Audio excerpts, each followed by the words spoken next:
The wagon came up the track road in the heat of the afternoon, pulled by two tired mules, driven by a man Halbert Ames had not seen in 17 years. Halbert was on the porch mending a leather harness when the wagon came into view around the bend by the tall elm. He watched it approach. He recognized the driver at about 200 paces. He was 64 years old, tall and lean, with the slight stoop that comes from 40 years of farm work, with a long gray beard, a bald head under a wide-brimmed straw hat, deep-set pale blue eyes, and hands that had held every tool a man could hold on 100 acres of mixed farmland. He had buried his wife Rosalind 12 years ago.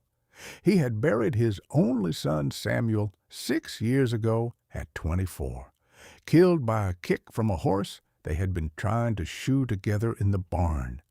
He had not buried his daughters because he had never had any. Halbert Ames had run the farm alone for 6 years. The farm was not failing, but it was not thriving. There was too much work for one old man and not enough money to hire a steady hand. The fields were half planted most years. The barn needed a new roof. The wood pile was always smaller than it should have been because Halbert had to choose between splitting wood and cutting hay, and the hay always won. The man driving the wagon was his brother-in-law, Pell Farrow, who had been married to Halbert's sister Jenna until Jenna had died of a fever in the 8th year of their marriage, and who had gone south to the coastal provinces after the funeral and had not written more than 2 letters in the 17 years since. Pell was a trader now by the look of him.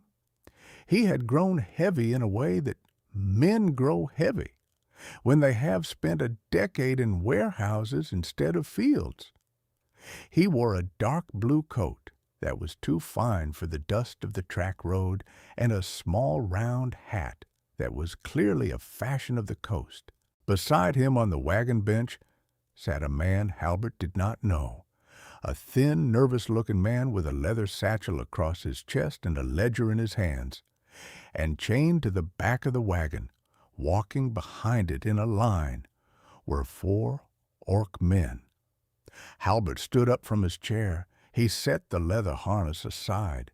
He walked down the porch steps to meet the wagon at his own gate. The wagon stopped.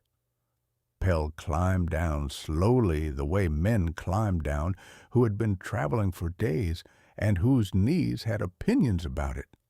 He walked to Halbert and embraced him briefly without warmth, which was exactly how they had always embraced. "Halbert, Pell, it has been a long time." "It has.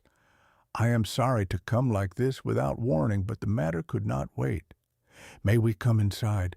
The midday is hot, and the men behind the wagon should be in the shade." Halbert looked at the 4 chained orcs. They were standing quietly in the dust at the back of the wagon. The chain ran from one man's wrist to the next in a single line, so that no one could move without all of them moving together. They were all of them young, perhaps in their 20s, with the deep olive-green skin of the southern hill clans, close-cropped dark hair, sun-darkened green faces from days of walking in the open, and the particular expression of men who had been calculating for weeks now whether today would be the day they died. They were not dressed well. They wore long, plain, gray linen shirts and dark canvas work trousers and battered leather boots, but the clothes had been traveled in for a long time and had not been washed. They were not beaten. Halbert could see no signs of fresh bruises, but they were exhausted in the way that only weeks of walking in chains made men exhausted. "Come inside," Halbert said. "The 4 with chains will come into my barn where there is shade and water. The chain comes off at the gate. I will not have chained men inside my property." Pell hesitated. "Halbert, They are merchandise. They are my merchandise. I am transporting them. I did not ask you what they were. I said the chain comes off at the gate. If the chain does not come off at the gate, you do not come inside. I will make you lunch at the roadside if that is what you prefer, but chains do not cross my gate. Pell looked at the thin man with the ledger. The thin man shrugged. Pell sighed the sigh of a man who had known before he began that Halbert Ames would be a difficult host and had come anyway, because he had no better option. He walked to the back of the wagon. He unlocked the chain. He removed it completely from all four men. He gestured them toward the barn. The four orc men looked at each other. They looked at Pell. They looked at Halbert. The tallest of them, who seemed to be the oldest of the four by a small margin, nodded once to his companions. They walked toward the barn. They did not run. They did not try to escape. They walked like men who had nowhere to run to because the nearest border was 3 weeks' walk away, and they had been walking for 2 weeks already in the wrong direction. Halbert led them to the barn. He showed them the long trough of clean water he kept for the horses. He pointed them to a pile of clean hay in the back stall where they could rest. He told them he would bring food within an hour. They did not speak. The tallest of the four looked at him with dark eyes and nodded once, and that was the extent of the communication. Halbert closed the barn door behind him, but did not latch it from the outside. He walked back to the house with Pell and the thin man. In the kitchen, Pell sat at the rough wooden table and accepted a cup of tea from the kettle Halbert had on the stove. The thin man introduced himself as Garrett Pell's bookkeeper. Then Pell spoke. "Halbert, I will be direct. The 4 men in your barn are part of a larger shipment I was taking north to the mining operation at Carrow's Hold. There were 12 of them when I left the coast. 4 got away at a crossing on the Silver Creek. 3 died of a fever we picked up at a small inn where the stew had been bad. I am down to 5 if you count the one who is too sick to walk and who I will probably lose before I reach Carrow's Hold.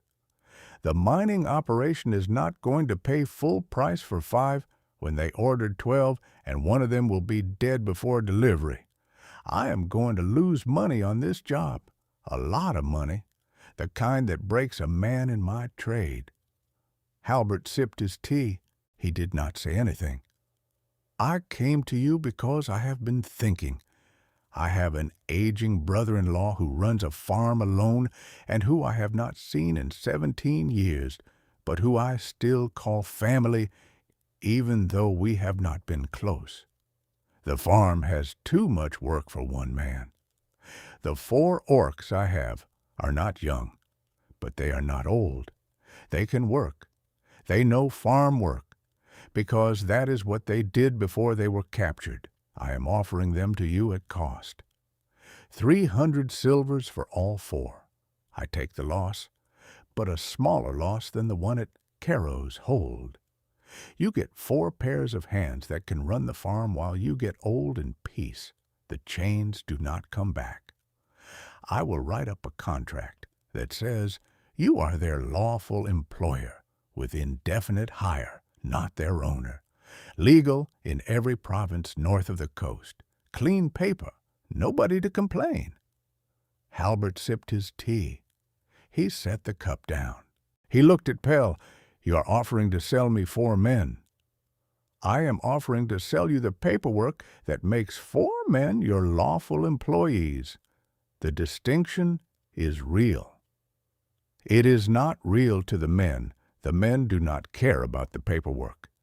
The men care about whether they can walk off this farm at the end of a season and not be hunted down as runaway contract laborers. Tell me about that paperwork." Pell hesitated. "If you release them, the contract reverts. The previous indenture reactivates.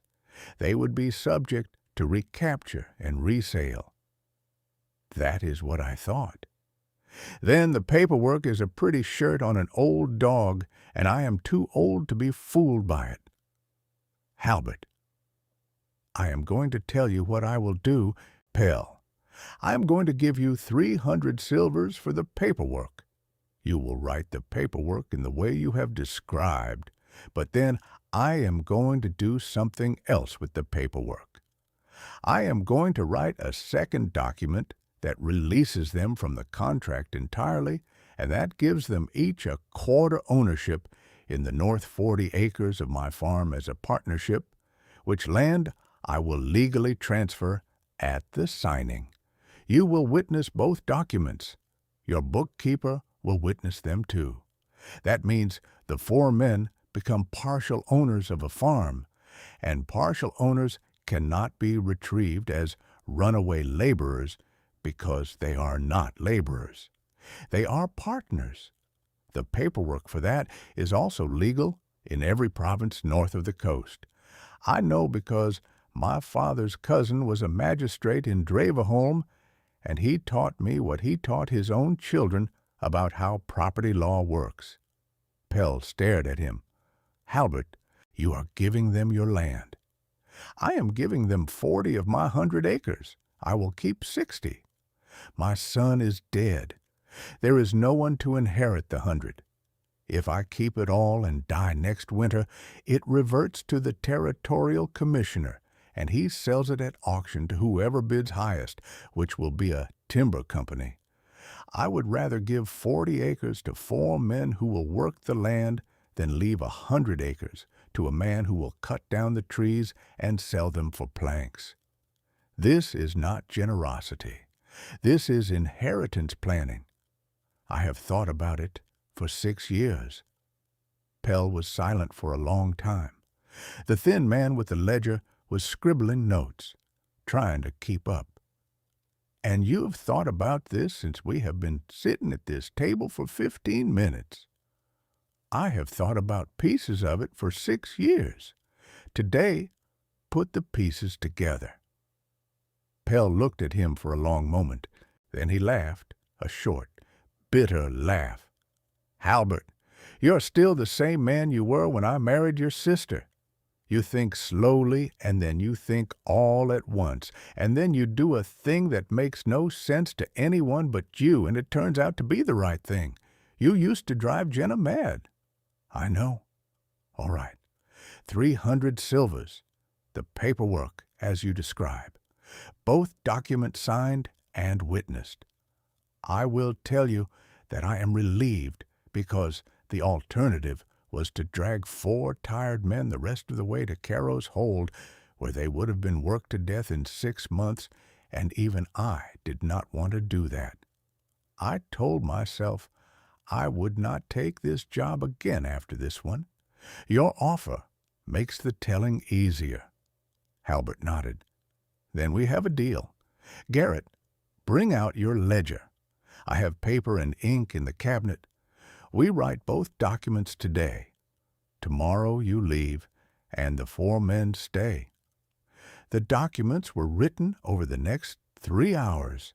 The first was the standard indenture transfer contract.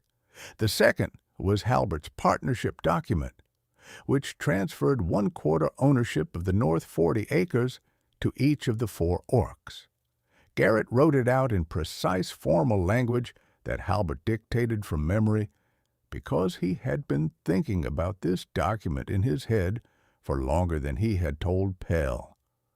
When both documents were complete and signed and witnessed, Halbert excused himself and walked to the barn. He opened the barn door. The 4 orcs were sitting in a rough circle on the hay in the back stall. They stopped their quiet conversation when he came in. They stood up. Halbert walked to them, carrying the folded documents. "Can any of you read?" The tallest one nodded. He was the one Halbert had already begun to think of as the eldest brother, because the other 3 had been deferring to him in the small, careful ways of men raised in households that observed such deference. "I can." What is your name? Rook of the Valley clans. Your brothers. Rook gestured to each. Belmere, Court, Sane. They are my brothers by blood. I am the eldest. Our clan was scattered 4 years ago, and we have traveled together since. Rook, I need you to read this. Halbert handed him the second document, the partnership one. Rook read it. He read it slowly. He read it a second time. He looked up at Halbert. This document transfers ownership of land to us. 1/4 each of the north 40 acres of this farm. It means you are now partial owners of a farm that is your legal property. You cannot be resold or recaptured as runaway laborers because you are not laborers. You are partners. The paperwork is legal. A bookkeeper witnessed the signing. It will stand in any court that bothers to read it. Rook stared at him. He said something in the Orc tongue to his brothers. His brothers responded in varying tones of surprise and suspicion. They went back and forth for a minute. Then Rook looked at Halbert. Why? Halbert looked at the 4 of them. He looked at the barn, which needed a new roof. He looked at his hands, which were old. He looked at Rook, who was the age Samuel had been when Samuel had died, and who had his brothers with him. 3 men who looked to him for instruction the way Samuel had never quite looked to Halbert, because Samuel had been an only child and had never needed to carry anyone else. My son died 6 years ago. I have no one to leave the farm to. The north 40 acres is the part of the farm I have always thought was the most valuable, the black earth bottom land that my father cleared 50 years ago. I could leave it to a stranger by accident when the territorial commissioner sells it after I die. I could leave it to 4 men who were brought to my gate in chains this afternoon, and who I will watch work it for as long as I am alive, and who will own it free and clear when I die. The second choice is better than the first. That is the whole reason. I do not have a more complicated one. Rook was silent for a long moment. He translated for his brothers. His brothers went silent. The one Halbert thought must be Belmere, the second eldest, wiped his face with the back of his hand and turned away. Court and Sane looked at each other, and then at their brother, and then at the ground. Rook turned back to Halbert.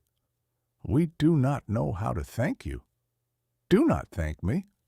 I am still going to put you to work tomorrow because the North 40 is currently half planted with nothing, and the planting window closes in 11 days. Work the land. Build yourselves a house on it. I will help with the house. We will do this as partners from now on. The farm is the farm, and we are the partners, and the paperwork says so. Halbert held out the second document.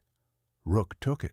Then Halbert handed him the first document as well, the indenture transfer, and watched Rook hand it to Sane, who held it for a moment as though he did not know what it was.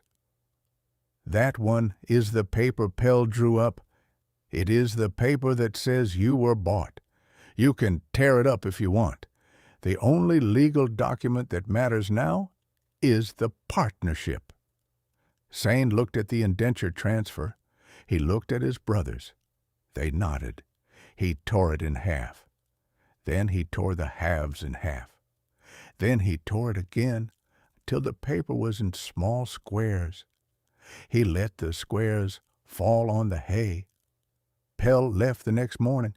He took his thin bookkeeper and his 2 tired mules and the 300 silvers Halbert had paid him out of the strong box under the bed, and he rode south at dawn, and he looked back once at the farm with an expression Halbert could not read. Halbert watched him go from the porch. Then he went to the barn and got the 4 brothers, and he walked with them up to the North 40. They stood at the edge of the field in the early morning sun, and looked at the land that was now a quarter theirs each.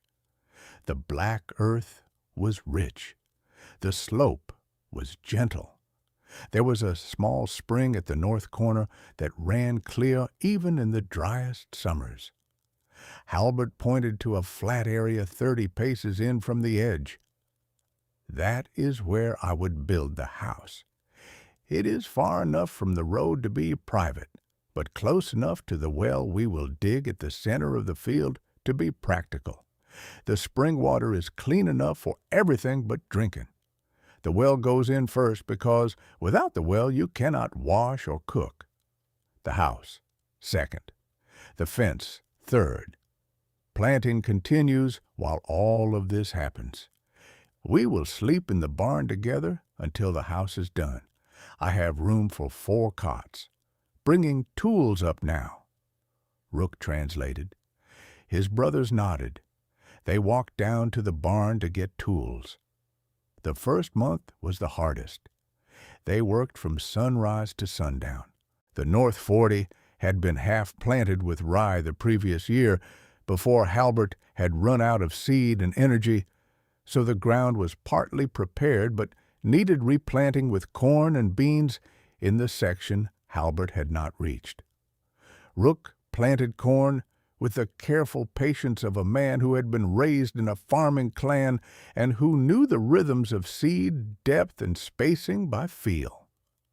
Belmere took charge of the well. Court took charge of the fence and the boundary stakes that needed to be redriven because the old ones had rotted out. Sane took charge of clearing the small stand of scrub at the north end that was choking the spring. By the end of the first month, the North 40 was planted, the well was half dug, the fence was half rebuilt, and the 4 brothers were sleeping in the barn with Halbert's old farm dog, Jasper, curled up at Sane's feet, which had been a development Halbert had not expected because Jasper had not warmed to a stranger in 9 years. By the end of the 3rd month, the house was framed. It was a single long building with a common room at the front and 4 small sleeping rooms at the back, and a stove at one end and a fireplace at the other. Halbert had not built a house in 30 years, but the 4 brothers had never built one at all, so they worked it out together by trial and error, and the error was mostly corrected as they went. By autumn, the house had walls. By first frost, it had a roof. By first snow, it had windows and a door and 4 beds and a working stove. The 4 brothers moved in on the first day of winter. The first winter was quiet. They worked the animals. They split wood. Halbert taught them the small particulars of his farm, which hens laid, in which nests, and which parts of the pasture the cow preferred, and the small idiosyncrasies of a plow horse named Bramble, who would only pull if you hummed a particular tune to her while you hitched her. Rook turned out to have a gift for animals. Belmere turned out to have a gift for leather work. Court turned out to have a gift for carpentry. Sand turned out to have a gift for cooking, which surprised his brothers because they had apparently not realized this about him in 4 years of traveling together. By the end of winter, the 4 brothers had become, Halbert thought, the 4 things his son Samuel would have become if Samuel had been 4 people instead of 1. Halbert did not say this out loud because it was not a comparison any of them would have welcomed. But he felt it. Pell-Pharaoh sent Halbert a letter in the spring. The letter was short. It said that Pell had finished his last contract shipment of labor at Caro's Hold, that he was closing that part of his business for good, that he had moved into the coastal grain trade instead, and that he thought of Halbert's strange transaction that afternoon 2 years ago as the beginning of a change in his own thinking that had taken him 2 years to complete. The letter ended with, "I do not know if you intended to do that to me, Either way it happened, Jenna would have been proud. I am, as always, your brother-in-law, Pell. Halbert read the letter on the porch. He put it in a small wooden box he kept for important papers. He went out to the North 40 to show the letter to Rook, because Rook had learned to read well enough over the winter to handle most things, and Rook read it and handed it back and said, "This is a good letter to get in the spring." It is. That summer, Rook married a young Orc woman named Theva, who had been traveling with a small caravan of Orc traders, who had heard, through the slow network by which such news traveled, that there was a human farm 4 days' ride south of the Valley clan's old territory, where 4 Valley brothers were living as partial owners, and that the youngest, Sane, had put out word through trade channels that his eldest brother had not yet found a partner. Theva arrived at the gate one summer afternoon on a small white mule. She stayed for 2 weeks. At the end of the 2 weeks, she told Rook she was willing to consider marriage if he was willing, and Rook was willing, and the clan ceremony was held at the end of autumn in a gathering of perhaps 30 Orcs from the scattered valley lineage who had received the summons and traveled from wherever they had ended up living. Halbert attended the ceremony. He stood in a place of honor. He was named by Rook before the gathered clan as kin, which was a status he had not entirely expected, but which he accepted with the understanding that the naming was not a gift, but a recognition of a fact that had been true for a year and a half. In the second year, Belmere married a woman he had met at the summer trade fair in the nearest human town, a human woman named Corey, who ran a small herb apothecary, and who had been widowed twice, and who had a daughter from her first marriage who was now 15, and who took to farm life with the fierce concentration of a person who had been waiting to live on a farm her whole life. Corey and her daughter moved to the North 40 in the autumn of the second year. Belmere built them an addition to the house. The addition had its own entrance, because Corey was the kind of woman who valued her own door. In the third year, Court and Cyane remained unmarried, but had both begun trading trips of their own. Court had started a small wagon-making operation in the barn that sold to 4 nearby farms within the first year, and to farms 3 counties away by the third. Cyane had begun riding down to the coast twice a year to bring back goods the valley could not get locally, and on his third trip he had returned with a surplus cart of books from a closing bookshop that he had bought for almost nothing, and that he had set up as a small lending library in the common room of the house, which the local farmers had begun to use. Halbert had turned 70. He no longer worked in the fields. He sat on the porch and watched the farm run itself without him. The farm was thriving. The 100 acres produced more food and more income than they had ever produced in Halbert's lifetime. Part of this was because there were now 8 adults working the land instead of 1. Part of this was because 3 of those adults were Orcs who knew farming practices Halbert had never learned. Part of this was because Corey, who had been a trader before she had married, had taken over the farm's accounts and had renegotiated all the standing arrangements with the grain merchants and the feed suppliers within her first month, and was now saving the operation 40 silvers a year that it had been bleeding invisibly for a decade. On a summer afternoon in the 4th year, Rook came to the porch and sat beside Halbert in the other rocking chair. Halbert had set up the rocking chair for Rook 2 springs ago, when Rook had begun sitting on the porch with him in the evenings, and it was now permanently Rook's chair. Rook did not speak for a while. Then he said, "Halbert, Rook, Theva is pregnant. The child will come in the winter." Halbert turned to look at him. Rook's face did a small thing it did not usually do, which was to break slightly at the corners of the mouth. Halbert reached over and put his hand on Rook's shoulder. "Rook, your son or daughter will have a good home." "Our son or daughter, Halbert, our." Halbert did not say more. He did not need to. He understood what Rook was telling him, and what Rook was saying about the arrangement they had all built together, and what Rook meant about the relation between an old human farmer and an orc family on 100 acres of shared land in a valley that nobody had expected to produce what it had produced. The winter came. The child came in the first week of it, a girl with her mother's features and her father's quiet, watchful eyes. Theva named her Rosalind, which was the name of Halbert's wife, who had died 12 years before the chains had come up the track road. Halbert sat by the fire in the common room of the North 40 house on the 3rd day after the child was born and held his namesake for the first time. Rosalind slept in his arms.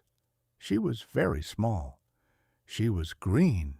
She had the smallest pointed ears Halbert had ever seen. She breathed in the small, ragged way of new babies. Halbert sat with her for an hour and did not speak. He thought about his son Samuel and his wife Rosalind and his sister Jenna and his brother-in-law Pelpharo, who had driven a wagon up the track road 4 years and some months ago, with 4 chained men behind it. He thought about how inheritance had turned out to be a different thing than he had understood it to be when he had been younger. Inheritance was not what you left to the children of your own blood.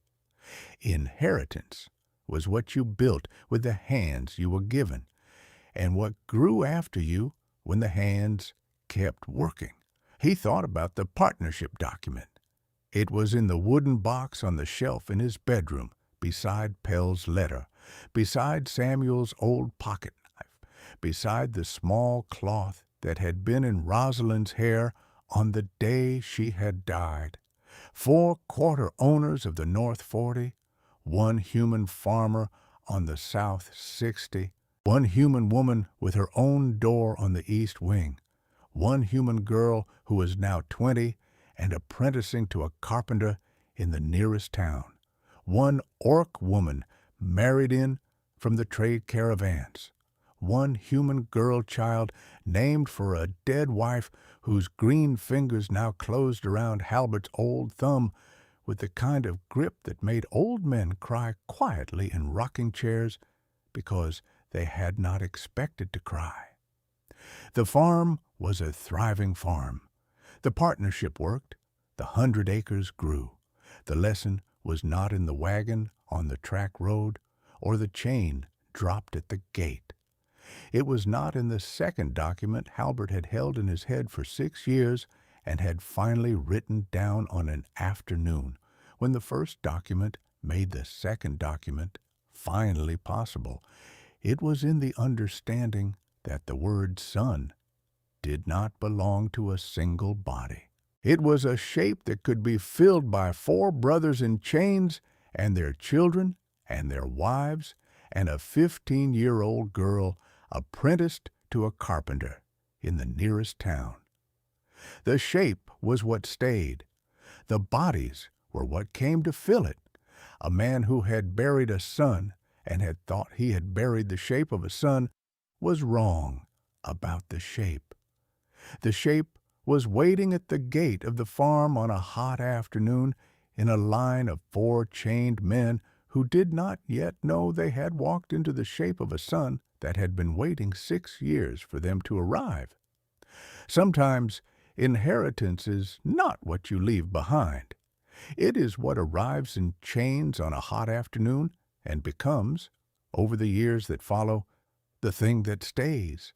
Did you enjoy the story Subscribe to the channel to watch more stories like this one. Leave a like. It helps the channel a lot. And drop a comment down below. I always read them and use your feedback to make our content better. Thanks so much. The Orc Keeper.